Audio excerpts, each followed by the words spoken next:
अभी तक हम लोग पढ़े हैं डिमांड और लॉ ऑफ डिमांड के बारे में। अब देखिए, तो डिमांड जो है या तो घट सकता है क्वांटिटी का, गुड्स का, या गुड्स का डिमांड या तो बढ़ सकता है या घट सकता है। तो देखिए, जो गुड्स का डिमांड दो स्थिति में या तो घट सकता है या बढ़ सकता है। पहला, या तो गुड्स का जो प्राइस है, प्राइस में किसी तरह का चेंजिंग हो तो उसका डिमांड घट या बढ़ सकता है, पॉजिटिव या नेगेटिव। या तो जो इंडिविजुअल्स हैं, इंडिविजुअल्स के इनकम में अगर किसी तरह का चेंजिंग हो जाए, या तो उसका इनकम बढ़ जाए या इनकम उसका घट जाए, तब उसकी स्थिति में भी डिमांड में चेंजिंग होता है। तो डिमांड में जो हम लोग पढ़ते हैं चेंजिंग, उसको प्रोपोर्शनेटली पढ़ते हैं, ठीक ना। प्रोपोर्शनेटली अगर प्राइस में जो चेंजिंग हो रहा है उसी प्रोपोर्शनेट उसके डिमांड में, क्वांटिटी डिमांड में जो चेंजिंग हो रहा है गुड्स का, इसको जो हम स्टडी करते हैं, इसको जो पढ़ते हैं, इसी को कहते हैं इलास्टिसिटी ऑफ डिमांड। ठीक, अगर वो इलास्टिसिटी डिमांड का अगर वो इनकम के पॉइंट ऑफ व्यू से है, ठीक, तो उसको इनकम इलास्टिसिटी ऑफ डिमांड कहते हैं। ठीक, अगर प्राइस में किसी तरह के चेंजिंग के कारण उसमें चेंज हो रहा है तो उसको प्राइस इलास्टिसिटी ऑफ डिमांड कहते हैं। तो चलिए,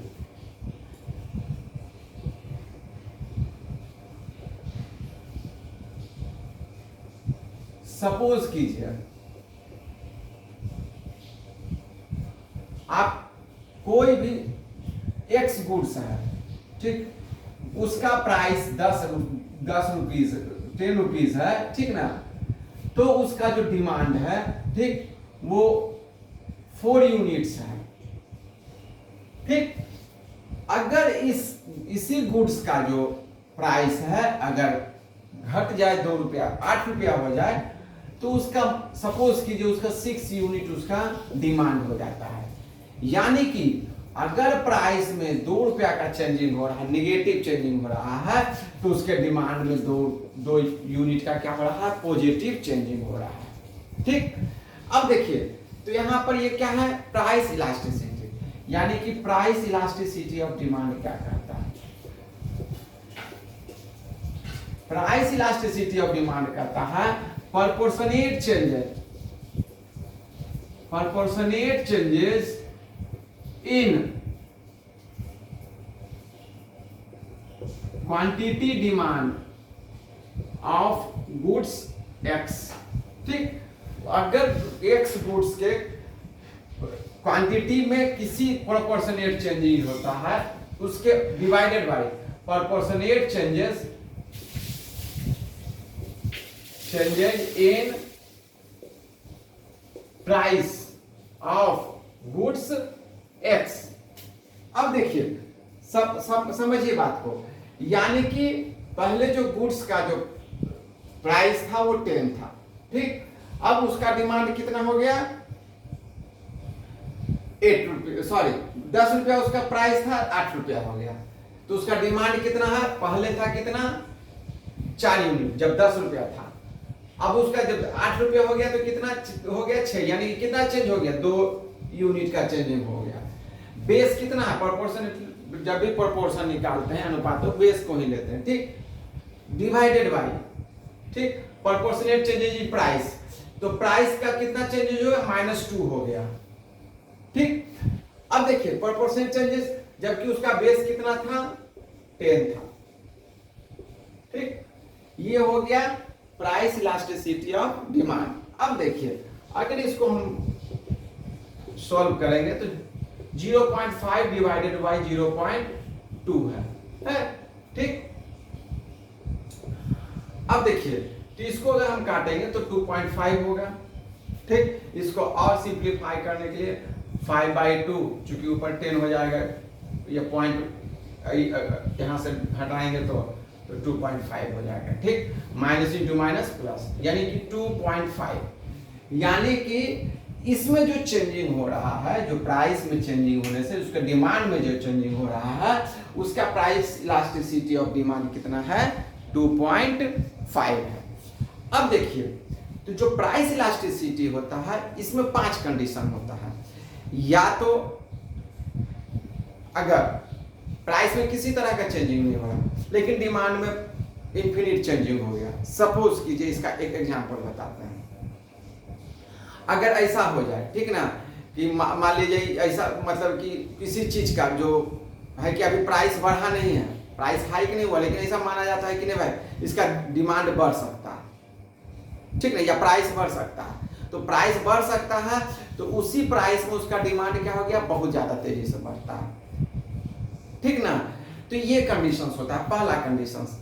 या तो फिर दूसरा कंडीशंस क्या होता है कि यूनिट इलास्टिसिटी ऑफ डिमांड, मतलब जिस यूनिट से प्राइस बढ़ रहा है उसी यूनिट से प्रोपोर्शनेटली उसका डिमांड भी चेंज हो रहा है। थर्ड कंडीशन होता है क्या, एब्सोल्यूट, ठीक, प्राइस अगर बढ़ भी रहा है फिर भी उसमें किसी तरह का चेंजिंग नहीं हो रहा है, ठीक। तो चलिए, यानी कि 5 कंडीशंस होते हैं। तो 5 कंडीशंस में क्या क्या होते हैं। सबसे पहला जो कंडीशंस होता है कि इलास्टिसिटी जो है, ठीक ना, इस तरह से, ठीक, इन्फिनिट हो जाता है। इन्फिनिट का मतलब क्या हो गया, समझिएगा, ये देखिए, ठीक, ये प्राइस हो गया और ये क्वांटिटी हो गया, ठीक।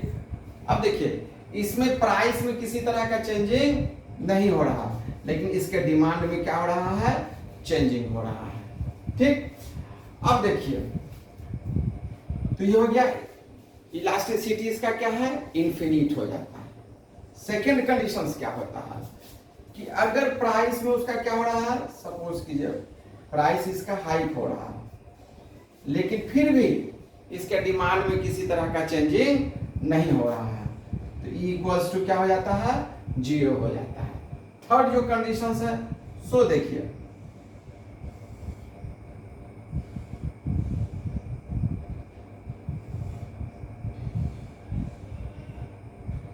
थर्ड कंडीशन ये है कि प्राइस में जो चेंजिंग होता है, ठीक ना, उसके प्रोपोर्शनेट डिमांड में क्या हो जाता है, ज्यादा चेंजिंग होता है, ठीक। इसको क्या बोलते हैं,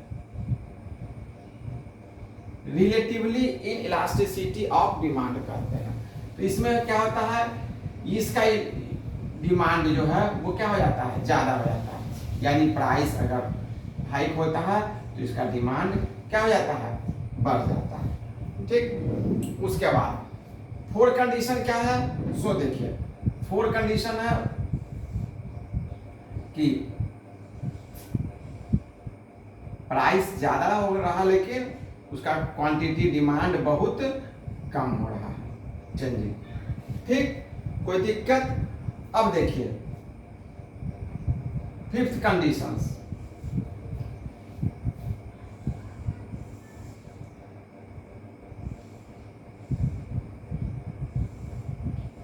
जिस रेशियो में इसका घट रहा है, प्राइस में चेंजिंग हो रहा है, बढ़ भी सकता है घट भी सकता है, उसी रेशियो में इसका डिमांड भी क्या होता है, चेंज होता है, यानी इसको बोलते हैं, अब देखिए इसको बोलते हैं यूनिट डिमांड, यानी E इक्वल्स टू क्या हो जाता है, 1 हो जाता है, इसको यूनिट डिमांड कहते हैं। इसमें क्या हो जाता है, इलास्टिसिटी क्या, डिमांड क्या हो जाता है, लेस देन 1 हो जाता है, मतलब इसका प्राइस में क्या हो रहा है, ज्यादा चेंजिंग हो रहा है लेकिन फिर भी इसके डिमांड में वो प्रोपोर्शनेटली चेंजिंग नहीं होता है, ठीक।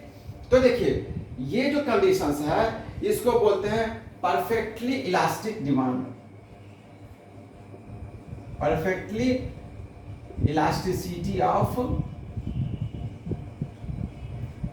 डिमांड, मतलब इसमें जो है प्राइस में किसी तरह का चेंजिंग नहीं हो रहा है लेकिन फिर भी क्या है, डिमांड में चेंजिंग हो रहा है। ये हो गया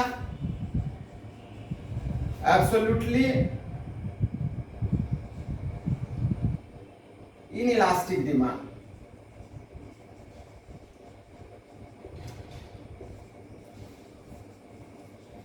ऑफ डिमांड, ठीक।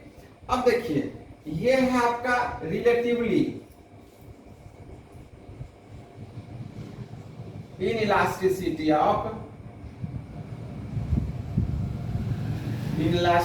ऑफ डिमांड है। ठीक, इसमें क्या है, प्राइस में जो चेंजिंग हो रहा है इसमें बहुत ज्यादा जो डिफरेंस नहीं है। ठीक, अब देखिए इसमें कर्व का जो कंडीशन, देखिए इसमें कर्व जो होता है हल्का स्लैंट होता है, लेकिन इसमें कर्व क्या होता है, स्लैंटिंग इसका ज्यादा होता है और यूनिट में प्रोपोर्शनेटली होता है। ठीक, उसके बाद ये जो होता है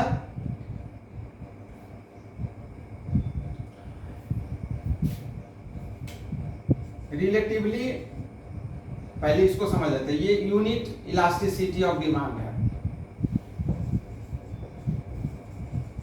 इलास्टिसिटी ऑफ डिमांड है। ठीक, अब देखिए ये है रिलेटिवली इलास्टिसिटी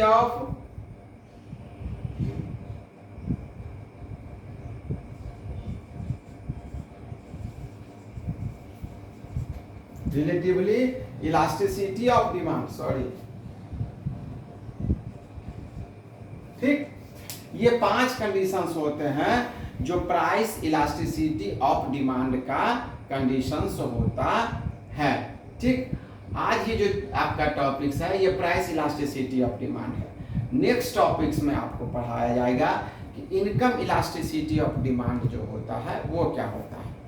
ठीक, धन्यवाद। जय हिंद, भारत माता की जय।